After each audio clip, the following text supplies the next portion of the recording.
Hi, everybody. Today is July the 3rd, and this is the show called Bitcoin Live with the Power Law and Minotaur team. Um, so it's a show just to give you an introduction for the people that have not followed us before. Um, we focus on indicators that go a little bit deeper than the usual TA indicators that many people are using. We are trying to look at the power law indicators. We have several of them. We are trying to find convergence between these indicators. Um, and the power law is our long-term trajectory point of reference, but we also want to understand what is going to happen. Usually the show is once a week, in the next week. For doing this, we look at global liquidity, what global liquidity is telling us, but also local liquidity. And Marcos is a great expert in understanding how liquidity plays with the Bitcoin. So let's go. You guys can always ask any question. The chat should be available on all the different channels, X, YouTube, and so on. So we like the show to be interactive, so please feel free to ask any question or anything that you want us to explore. We are available for that. All right, let me go and look at the power law indicators. We have two different indicators that I want to discuss today. Just give me a second.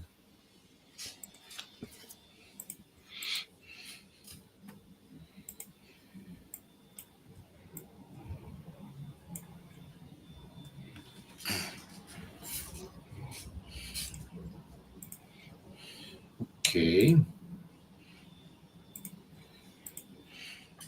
So this is the first indicator. We call this indicator. So, and by the way, I'm going to put on the screen you can actually get access to these indicators yourself. This is so we are having these indicators, so you can have this indicator and also join our Patreon on Discord, and you can see below in the ticker how to do that. So I call this indicator the bimodal indicator. So it's trying to emphasize that really Bitcoin has two different behaviors.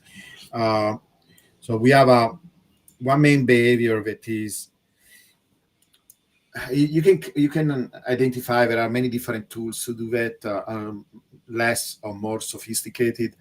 The simplest way to understand it is that we usually, when we do our power law fitting, we're looking at the entire data set, right? And then we are fitting the log of a time versus the log of a price. And we obtain this curve, right? This curve will look like a straight line if it was in a log graph where you take the log of a price and the log of a time and you show that. We cannot really do that with TradingView because it doesn't allow you to do the log of time. But in our calculation, this is exactly what we do. And what you're going to obtain is a curve instead of being a straight line. If this curve was straight in this type of graph, I explained this many times, it will look like, you see how it's curvy, right? Everybody's familiar with this. This is an indication you're not dealing with an exponential. You're dealing with a power law. So if you look at what happened above and below, so this is one of the ways of doing it. It's the blue line is a compromise between these regions where we reach a bottom, and then the big bubbles. Now, the true Bitcoin power law behavior is really between the blue and the white line. The white line represents what we call the support, this power law support. It's also power law, and it's about it's 40% below the blue line. And you can see there is a reason why it marks all the major bottoms. This is actually COVID, for example. And even during COVID, we just barely touched that and then we bounced back. But this was kind of a stress test for Bitcoin and for this theory that we believe that the real reason why we have this white support line is because of the cost of production of Bitcoin. Is related to you can derive that in different way. For example, you can make a model of the price of Bitcoin based on hash rate, and you get a line that is very, very similar to this one. Now, between the blue line and the white line, you see these green regions, right? So this is really what I'm trying to illustrate here is the typical deviation that you observe from this black line. So the black line, it's a line that is in between the blue and the white, and it represents kind of the average behavior that you have in this region that we call the core power law. For 2 years, this usually lasts 2 years, Bitcoin follow very, very closely the power law. And the deviations are very small. We don't deviate much. Here I'm showing deviation up to 2 sigma, 2 standard deviations. So basically 65% of the deviations are within here. Now, once in a while, you can have larger deviation, like here when we got to the bottom. So one way of interpreting the bottom is that the deviation is so large from what you are expecting that is moving along the black line that the price will have to correct. And how the price corrects? Going up and going back towards the middle. Same thing here. When, for example, we're deviating too far away, in this case, what happened? This was due to the ETFs. The ETFs pushed the price away from what it was supposed to be, and then it corrected itself. But usually it likes to stay in this green region. Now, this was the beginning of a bull market, and it happened more or less when it was supposed to happen in November. And usually this is when all the other bull market starts, in November, and so on. Once we cross that line, with the exception really of this single event here, but you can see how short this event was. We stay above a blue line for 1 year, we reach a peak, and then we go down for another year. And this region, we call it the turbulent flow, because it's the turbulent flow, because it really behaves like, if you want to do an analogy with physics, it behaves like the flow that you observe when you see the wing of an airplane, right? It's very turbulent. It tends to do extreme things, like for example, the deviations that you observe here are much more skewed. First of all, they are not symmetric like the one you observe in the green area. They are skewed towards large values, and they are more extreme. The black regions of this graph shows the deviation up to 2 sigmas, and you can see they are much, much larger than the one you're observing the green area.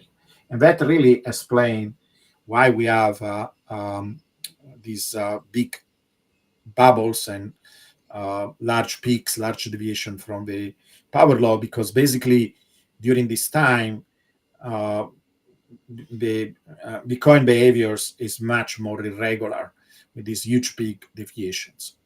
Now, this is what happened until recently, right? So it seemed that we started like all the other cycles. We entered here, we stayed there for a while, but if this behaves really exactly like all the other cycles, this is an anomaly.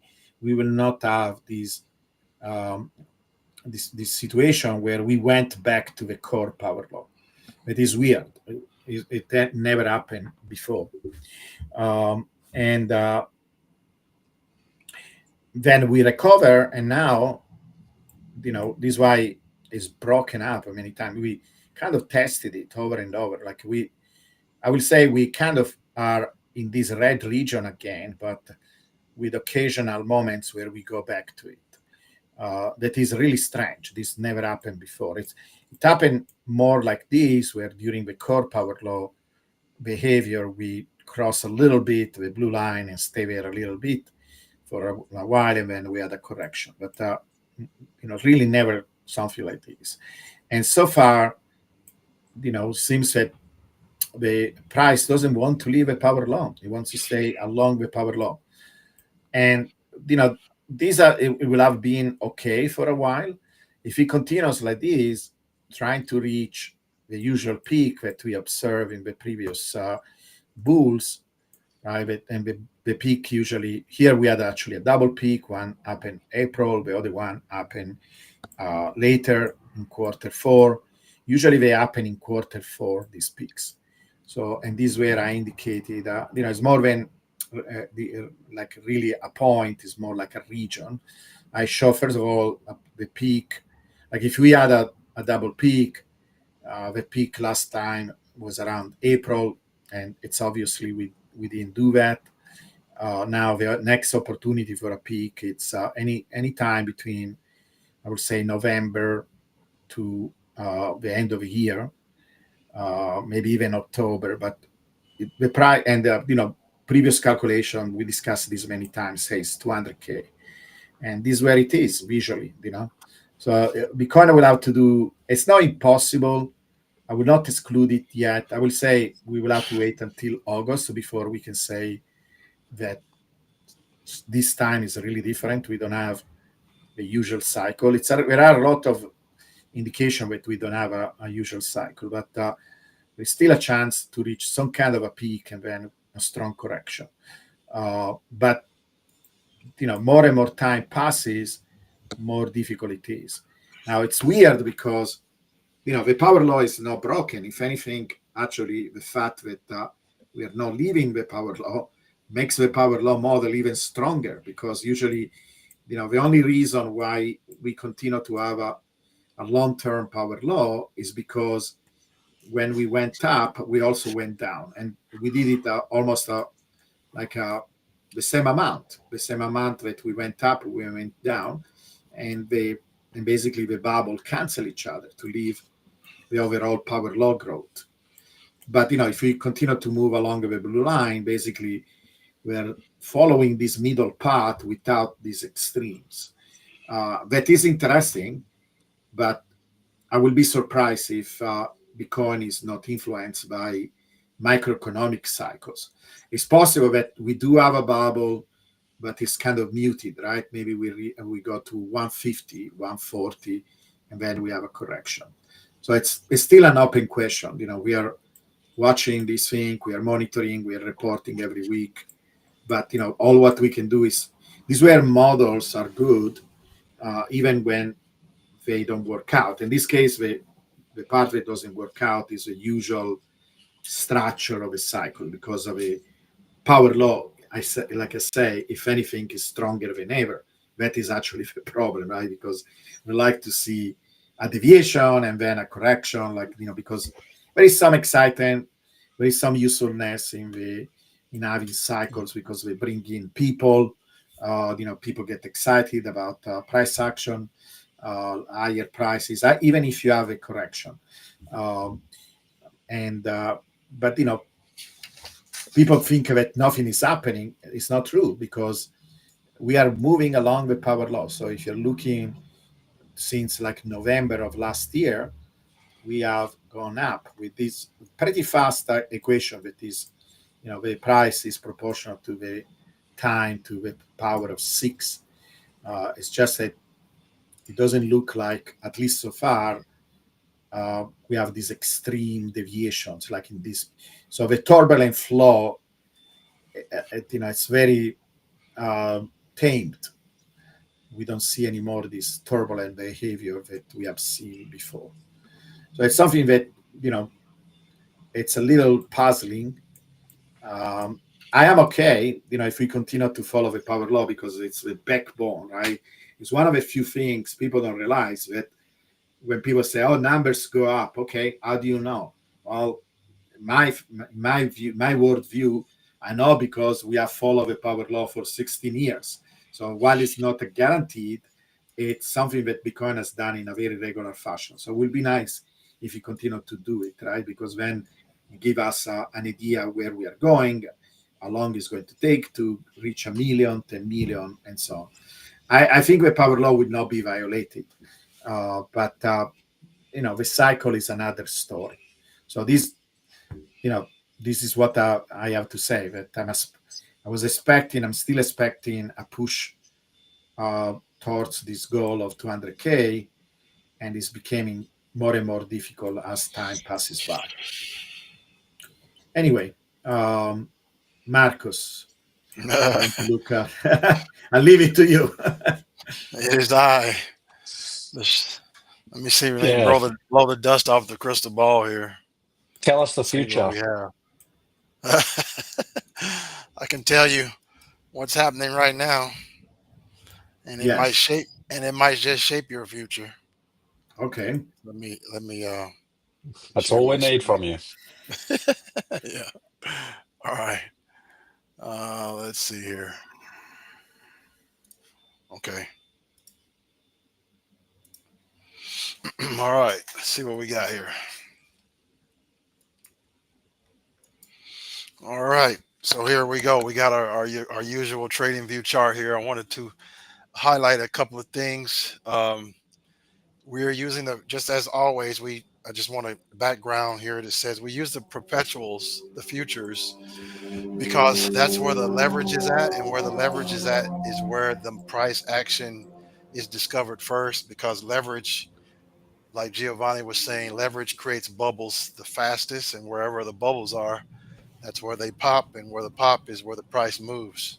So that's the first thing. So we use the futures to be a discovery engine, and then on top of that, we like to track the liquidity, because the liquidity, there's two things: chicken and an egg. You have liquidity attracts price, and price action creates liquidity. So if someone smarter than me could ever uh, answer that paradox as to what is first, is it the price action creating the liquidity, or the liquidity that attracts the price action? So they're almost the same thing in two different forms, like water and ice, or steam and ice. It's the same thing. So anyway, what we're looking at here currently is I put up a volume profile here, because what's happening is we have Bitcoin is going in two directions at the same time. We have an intermediate direction, and then we have a longer term direction that's going in opposites. So right here we had this resistance line here. I don't trade these patterns too much, but this one is very obvious. So we had a resistance line, and we're slowly beginning to peak above that line. But the reason behind this is we also have a high volume node that's been growing here. We already have the biggest one here, which is the point of control, this red line. But we've also had this secondary one growing over time, and it's becoming significant. So the longer we trade in this range here, the more significant this level becomes. And this is about 105K. So the price action likes this area because it's building up fresh liquidity here. So I just wanted to make a note of that. Since last week, we've been getting the bigger volume node. And what tends to happen is these high volume nodes act like support. As you can see right here, we were on this node right here, and we found support off of that. So that's pretty interesting. And really quickly here, I'll pull a fixed range here from right where the liquidation occurred to here. So we have a smaller profile here that point of control matches very specifically, very specific, very specifically. Naturally, when you're doing one of these sessions, the price wants to do something here. All right. So back to what I was saying, we have a this the smaller volume profiles point of control matches this high volume node. So very interesting things. So now I'm getting ready to add in the liquidity here. So let's see what's behind the price action.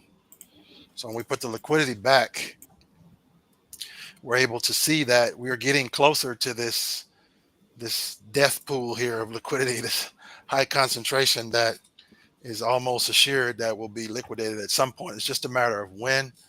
Um, Now, Bitcoin, typically what it does when you have these high concentrations of liquidity, it doesn't just go straight forward. What it likes to do is it likes to build up momentum and then go get it. And the simple reasoning could be that these are when these longs are liquidated, they're forced sellers, so they're going to be selling, and the market makers will be acquiring inventory.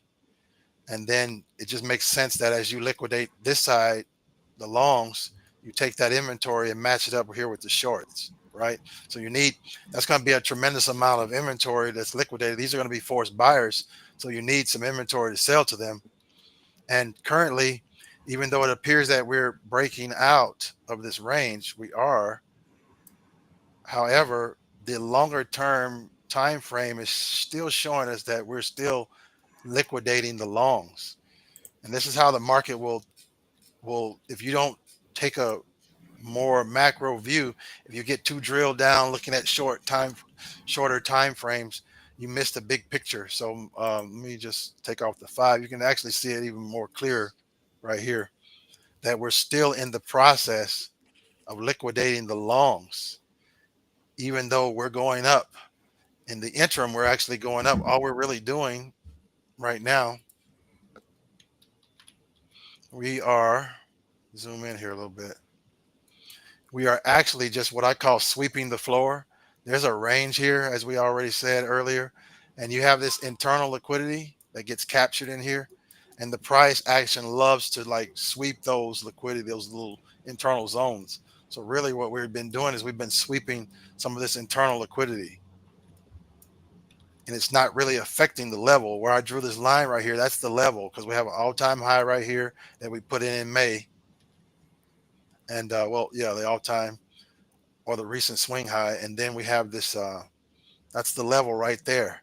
So that you have all that liquidity is part of the level. So really all this liquidity in here, this intermediate internal stuff, you could consider that just being swept. So we have to be careful with that. Now anything is possible. We can just break out tomorrow, we could do that.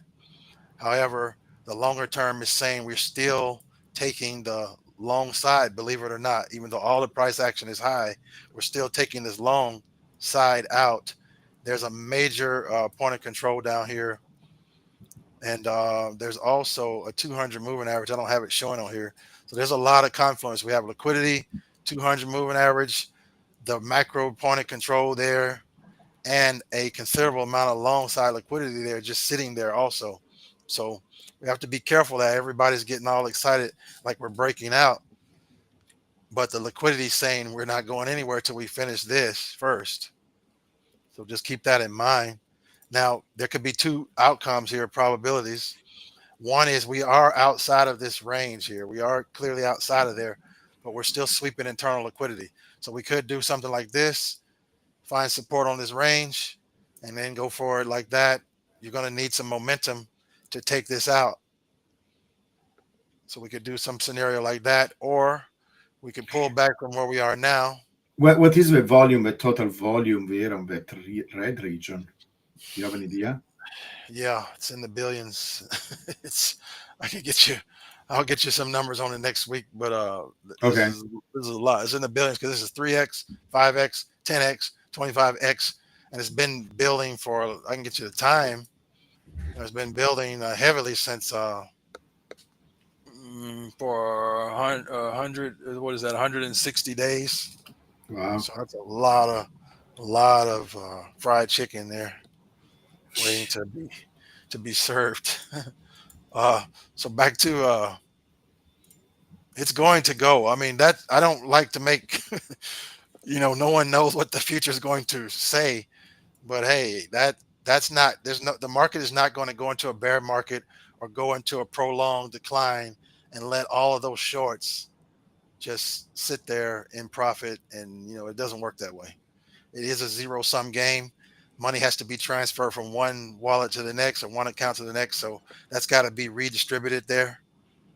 So back to the scenario that I was saying that could also happen. So we could break, find support, then come at, then hammer this liquidity, or the more probable one. Believe it or not, I get a lot of flack because people saying we're breaking out, we're going to 200 and all that. Well, wait a minute, we are, but first we got some business to take care of down here. We got to gas up the car, you know. Let's get some potato chips and some snacks. Let's pick up this inventory. All these longs are already locked in. Let's go. Let's Now, go. it doesn't mean that it's a full candle, right? It can be even just a week to go there, right? Yeah, it doesn't take long to get there. These pullbacks right here are 13 days apiece. Right. So when we But pull back, for that's example, 13 days.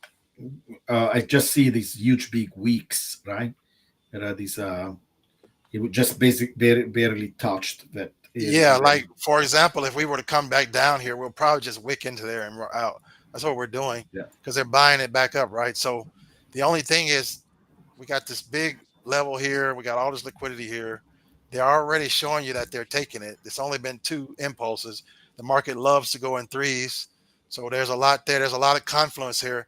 And that makes a lot of sense just to be a healthy pullback. You're retracing half of the move, and then you're ready to go to 150, whatever we're going to. So And so why the correction there, right? Because it almost looks like a wave, the correction that we had a few days ago. Why it was so small? oh, this one right here, this, Yeah. that was Why weird didn't go deeper? Why didn't go deeper? because that's a good question. The reason it didn't go deeper, it got tripped up here is the thing about liquidity and volume, it grows, right? It's an organic thing, so it's getting bigger. That's what I was highlighting here. Mm, Uh, this this node right here used to be small. It used to be small like this. So when we got up here, we created another node, another volume profile here. So we have a little mini range, and the longer we stay in this mini range, it's feeding into this bigger narrative of Bitcoin really liking this price point level. So what happened was when we got ready to pull back, instead of going back like we did the previous two times, we stopped here because this volume node is getting stronger. It's getting really strong. And what may happen here is the longer we hang out here, we may not use this one anymore. But the problem with that is I'm a bull. I want the market to go up, but I want it to go up in a way it doesn't come back down quickly, right? So mhm. if we just break out of here from here, like right here, we just break out of here. And remember, when we hit this level here, we front ran this liquidity here. We left it. We didn't come get it. So we just take off right now. What tends to happen is that we take off like this, we got to come back later and get it. The market doesn't leave. It's like a, I don't want to be a sexist here, but it's like a woman that you pissed off. She don't forget. she, here's an example. The woman doesn't Yeah. forget. Look right here. This is not a walk program, so don't worry about No, it. No, no. exactly. Bitcoin doesn't forget. Watch this right here. In 2024, we broke out. Everybody was like, "Hey, we're off to the moon." Yeah, for a while, and then Bitcoin didn't forget that. It came right back down there and closed that out. Came to tap that level. So, Marcos talks from first experience. oh yeah, yeah. And this one here, Sebastian, you know what happened to me here. No, not there. I wasn't there. I got hurt on this one over here. This one got me. I was on a call with you, right, and lost about what 20, 40K right there. So yeah, yeah. You remember that, Yeah, Sebastian? Yeah. I remember it. I remember it. Yeah. And you know, Hey, the thing I'll is, always, I won't ever forget it. So my point is this: if we break out of this thing straight up right now, the market will not forget these levels. It won't forget this area. It's going to say, hey, you know what? You know, everybody's happy, but we got to come back and finish the business. I would rather get it out of the way now by Mhm. doing this. Come down here. Let me make it more visible. Come down here, take care of business, take this inventory that's already locked in, bring it up here, sell it into these guys, and just keep going. And we won't have to come back down here. Right. So, so pick your poison. You want to do it now or later. So that's it. I'd rather do it now than later. I Sure. don't want to come I don't back. have a problem. So don't I don't actually don't I don't actually fight want me. these wings to be stronger. I want to Exactly. yeah, swing It's big. more healthy if we come down here, sweep this liquidity, take this liquidity out, tap this level. We front ran it right there. Come tap this level, let all these locked in trades get settled out, and then bring it up here. close it out there and keep going. That's the move that's going to give us longevity. If we move right now, having front run this level, we just move straight into that, we're going to come back. I don't want to come back. So that's just how the game is played now or later. Let's keep keep the old girl happy. let's not get her mad. No. Yeah. Okay. So I hope there's a few people that were saying what I think is going to go. Well, that's what the liquidity is saying. It's actually it's a tale of two stories right now. The longer term story saying, hey, we're taking this. The short term story saying we're taking that. So it's two stories going on right now. So we just have to see. Probably after this holidays, we'll know early next week which way it's going to go, up or down. Yeah. It's very cool. No one knows. All right. Sebastian, you want to tell us something about what our algorithm is doing in the meanwhile? Yeah, for sure. And Marcus, thanks for that. That was really good. And I think he's showing the broader picture. And remember, everyone, he's a bull. Just because he's saying Bitcoin can go down doesn't mean he hates Bitcoin. So don't blow his inbox up. No, I want it. Matter of fact, here's what I'm going to do. I don't like to see Bitcoin go down, but if it's going to go down, you know what I'm going to do? When it hits that point of control or it takes that liquidity out, I'm going to buy more. I'm just going to load up. That's what I'm going to do. I'm going to make it pay me if it's going to go there. And our algorithm is doing that anyway by itself. Doing it anyway, right? Exactly. Can everyone see my screen? Yeah, it's a little bit small. I don't know what you can do to make it a little bit bigger. What about, does that help at all? This is much better. Yeah. Okay, cool. So for everyone watching, I'm just going to basically do a demonstration on what the algorithm's doing. And actually, I'm showing the algorithm live on a 2-hour time frame at the moment. Not a lot of people run it like this, but the point I wanted to show today was kind of that the algorithm can actually be run on a multitude of time frames as well. And it is fully adaptable to every time frame. But there's a lot going on the screen right now. So I want to kind of give people an understanding of what's actually happening here. And this is actually a free TradingView indicator that tracks open interest on TradingView. So obviously the trading different. Liquidation heat maps have a lot more data than this and can go much deeper, but this gives you a really good idea of OI interest levels and where there's a lot of interest happening in the market in terms of showing you liquidation. So these yellow lines, just so everyone's aware, is highly concentrated pocket of liquidity. But remember, we're looking at this on a 2-hour time frame, so it is somewhat local. We're not looking at a daily chart, getting the broad picture. And the reason I'm showing you this is it's important to understand how the algorithm reacts within these pockets of liquidity, because it's actually very, very important. And what you're seeing here, these kind of fragmented purple lines, is essentially showing you where open interest is, but it's not highly concentrated. The highly concentrated areas are in yellow, which is basically showing you the range. And funnily enough, just as Marcus said before, and as Giovanni noticed, we picked up that 105K was a very, very strong level. So this is not just painting yellow lines based off nothing. This is painting yellow lines based off volume profile that Marcus showed earlier, which is really, really cool. So right, kind of two levels that price action is traded, 111K, which was the ATH. And also down here, now we've built up quite a lot of volume at 105K. And as everyone can see, we kind of had this mini correction the other day, and we bounced straight off this area.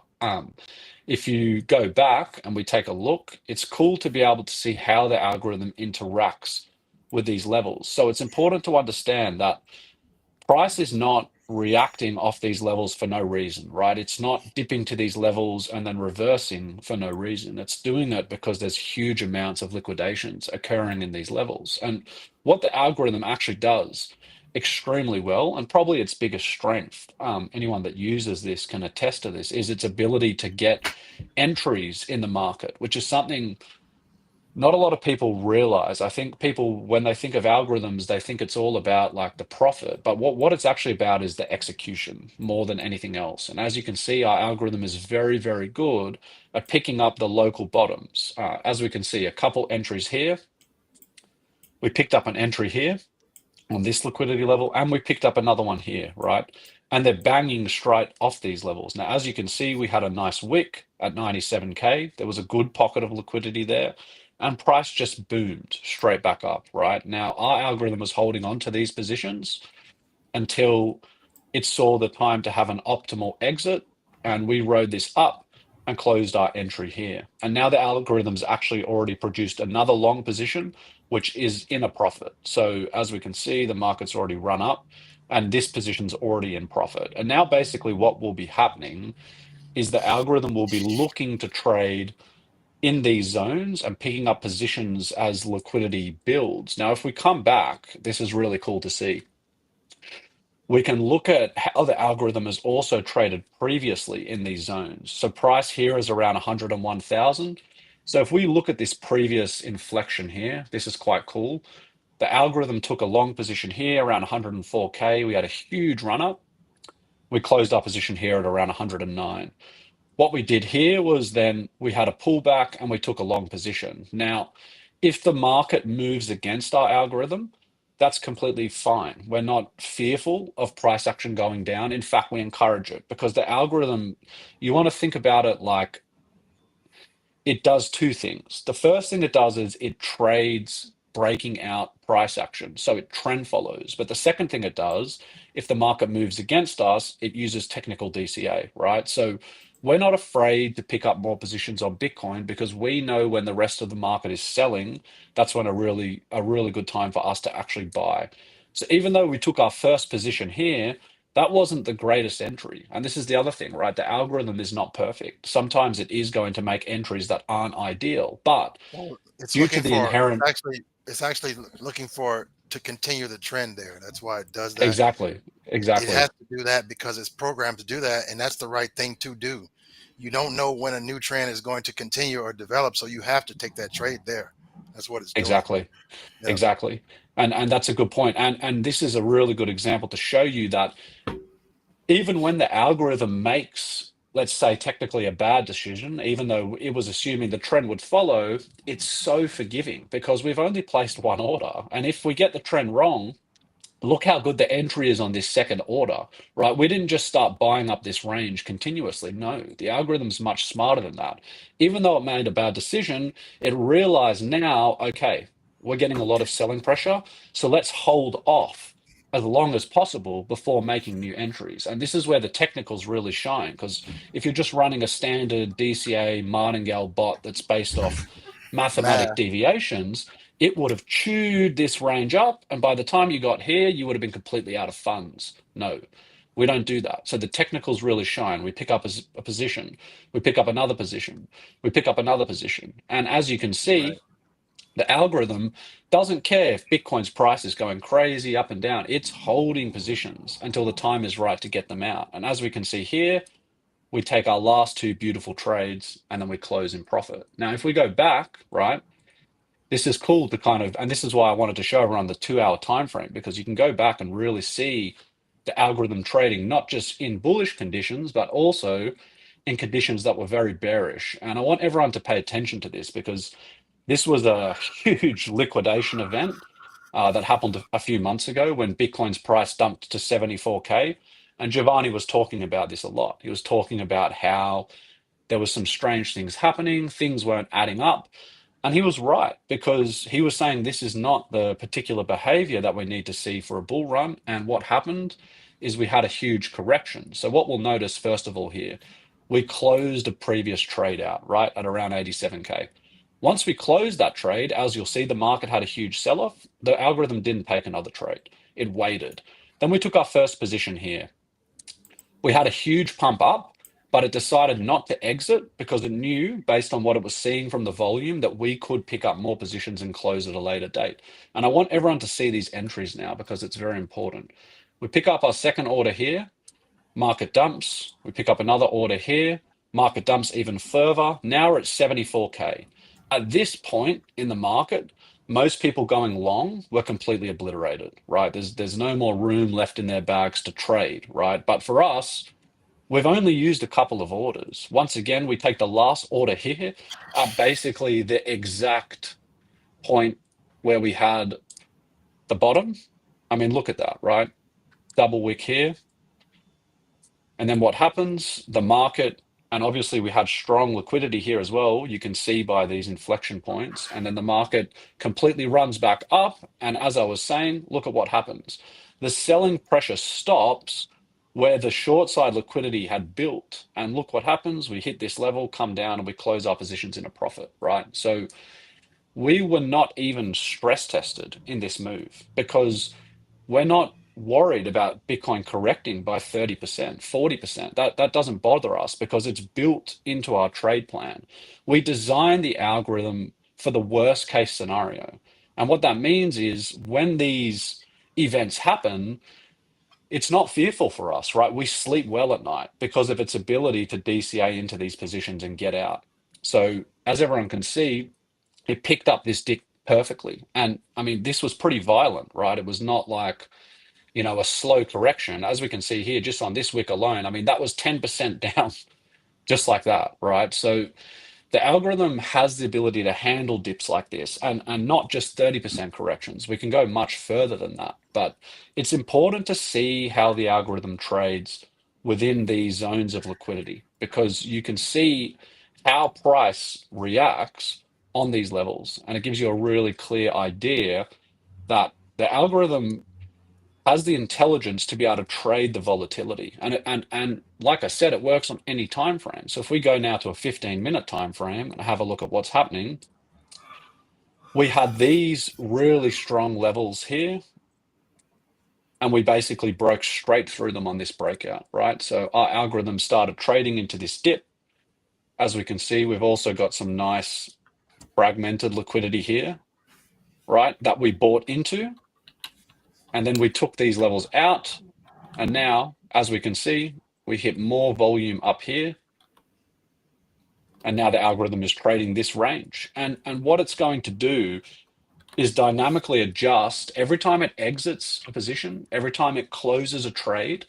One of the strongest things about this is now your scale is completely reset, right? So the algorithm now has the ability to reset itself and trade within the new range that it's come into. And Marcus can talk about this as well, because I mean, Marcus, what would you say one of the strengths is of being able to exit your position and reset the scale? Because essentially you're clean off the table, right? And you've got all your orders fresh. So maybe you can explain to the crowd a little bit about how that works. Right. What that allows you to do is you can essentially walk down the market or walk up with the market. If you're turning over your capital and resetting all your margin, you're starting fresh at the new level. That's extremely powerful. That mitigates long-term drawdown because you're resetting. So it's as the market continues to drop or move adversely, you are relocating at the new price levels. So technically, you're price agnostic as long as you can reset like that. So yeah, it's extremely powerful. Probably one of the most powerful things you can do. Exactly. And just to show everyone as well, Mm. during this sell-off, when we were dipping, right? I mean, this is when we hit 107K earlier in the year, right? It's not that, once again, I want to point out, because a lot of people, I think they go out there and they use these open exchanges like KuCoin and things that have these like free trading bots and they set them up. And the reason they fail is because they're mechanical, right? They'll close their entry there and then they'll start buying this price action, right? All of it. It will chew it all up. And then by the time you get to this point, you don't have any fuel left in terms of margin to actually continue trading. So you're screwed, right? Whereas what we have here, it's not buying this range for a reason, right? If it just bought this range up, it would have been finished. There's a reason it waited after it closed its order. Let me get my shift. It waited nearly 4% before it made a move. Now, that may not sound like a lot, but when it comes to DCA, I can assure you any waiting period between orders is gigantic. And 4% in terms of DCA is like 40% because especially catching the tips of price action, if you can just pause and wait in between orders, it opens up a whole world of capability in terms of continuing to walk the price action down. So that's essentially it from me today. I want to just reiterate why this is important because trading Bitcoin is already something that is so difficult. And what people don't realize, and not a lot of people will admit this, but right, we've been in pretty upwards price action for quite some time, but most traders are still failing to make money, even though Bitcoin is going up. So don't just assume because Bitcoin's price is increasing that everyone's making money, because it's not actually true. Most traders are actually liquidated going long, and we're in bullish conditions, right? So it's important to remember that this isn't me saying, look at how amazing our tool is. What it's saying is Bitcoin gives us this volatility to create income. And if you just have a tool that can help you with that volatility, you'll become profitable, right? And that's what actually matters. It's not, getting wealthy fast. It's becoming profitable in a market where no one else is profitable trading Bitcoin. So it's putting you into a very rare, small percentage of people on planet Earth that make money off Bitcoin. And most people that tell you they make money day trading Bitcoin are more than likely lying, or they're in a good position that's going to turn bad very quickly, right? The reason we're able to have success is because we're not doing the trading, right? Like humans are not born or built to trade. We carry so much emotion, and it's not a bad thing. It's in our DNA. It's a part of being human. But emotion does not translate into financial gain ever, right? So you need Sebastian, something. can you give us some foundations of what the algo is doing? Because we're assuming that people heard us before about what the algo does in terms of, for example, trading futures instead of trading Yes. spot, right? Because many Bitcoiners are against the idea of selling their Bitcoins, but it's not what we are doing, right? We are using So Bitcoin as a collateral. yeah, that's a really good point. So for anyone new that's just tuning into the show now, essentially our algorithm has a number of different capabilities, right? So one of the ways we use the algorithm is to trade BTC USDT and then generate profits in USDT, holding USDT as collateral. But for anyone that's a Bitcoin maxi, one of the capabilities of this algorithm, which is incredible, is to actually collateralize your Bitcoin and use that to generate USDT profits. In fact, not only that, you can also trade inverse contracts on coin futures to basically mine Bitcoin with Bitcoin. Now, next time we do a show, Giovanni, because we've recently added some functions into the algorithm that can do that, I'll do a presentation on that. But for now, let's focus Great. on using your Bitcoin as collateral, right? So when you collateralize your Bitcoin, of course, just to be transparent, you are adding risk, right? But I'd argue with anyone, there's always risk in holding Bitcoin. Doesn't matter if you've got it in a cold wallet. I mean, there's risk, right? So if you want to get yield on top of your Bitcoin, you are going to have to take some counterparty risk. But if a way that's intelligent, you can reduce the risk to essentially a very, very small rate where what you're allowing yourself to do is get yield on top of your Bitcoin by just holding it, right? And the algorithm shines in these moments. Now, one thing I want to point out as well, when we are using our Bitcoin as collateral, it's important to understand that to do it in a safe way, you do need to price your Bitcoin at certain levels. But because the system is bespoke, no one gets put into a box. So, whatever your comfortable risk profile and level is, we can design and we can set it up to use your Bitcoin as collateral to produce you USDT profits without ever selling your Bitcoin, right? Without ever selling your Bitcoin. And this is, I mean, arguably one of the most powerful ways to run the algorithm, because all of a sudden it puts you in a position where not only are you getting yield on your Bitcoin, you're able to generate yield on your Bitcoin when Bitcoin is down in value. And this is a really, really key point, because we're all Bitcoin hodlers, right? I'm a Bitcoin maxi, I'm a Bitcoin hodler, but even on my spot bags, when Bitcoin eventually corrects and we go into bearish conditions, which it always does, you're kind of just sitting there in a drawdown, waiting for your Bitcoin to increase in value. So during those periods, in my opinion, it's one of the greatest assets to this algorithm is that regardless of whether Bitcoin is going up or down, you could be gaining yield. And actually, one of the keys, since the way we trade going down is to technical DCA, actually the bulk of your returns in USDT format will be made when the price is falling. So you all of a sudden have this kind of offset where although your spot holdings of Bitcoin are going down in value, the algorithm is extracting USDT out of that. So what actually ends up happening is you actually gain while Bitcoin falls. And then while Bitcoin pumps, what you get is you get growth from the algorithm in USDT, and you get a price appreciation from the value of your Bitcoin. Now, one thing I do want to point out, this is very important. The algorithm performs the best when the price is falling. It does not perform the best when the price is going up.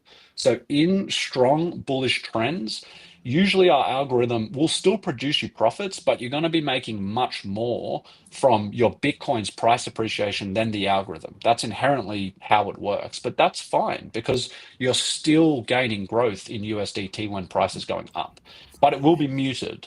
When price is going down or we have strong volatility, you're going to be making a lot of USDT from the algorithm. And this is something important to understand as well about how our algorithm works.